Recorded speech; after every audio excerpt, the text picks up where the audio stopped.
ఆరంభించరు నీచ మానవులు అని చెప్పి ఒక శతక పద్యం ఉంది. తెలుగులో చాలా అద్భుతంగా ఉంటుందండి.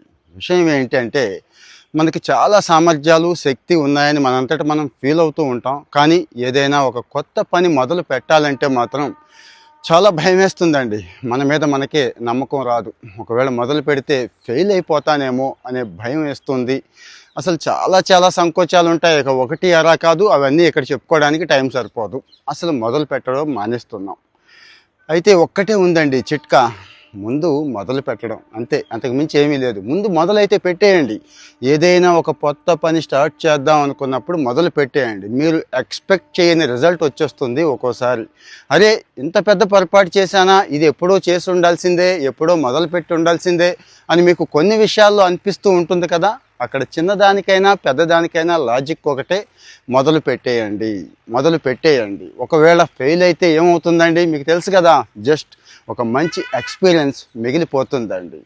అసలు మొదలే పెట్టకుండా ఉంటే అది కదా అండి నిజమైన ఫెయిల్యూర్ అంటే స్టార్ట్ చేసి ఫెయిల్ అవటం కాదండి. దాన్ని ఎక్స్పీరియన్స్ గెయిన్ చేసుకోవడం, అనుభవం తెచ్చుకోవడం అంటాం.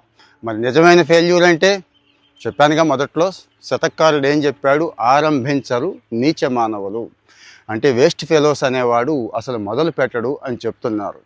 కామెంట్లో చెప్పండి.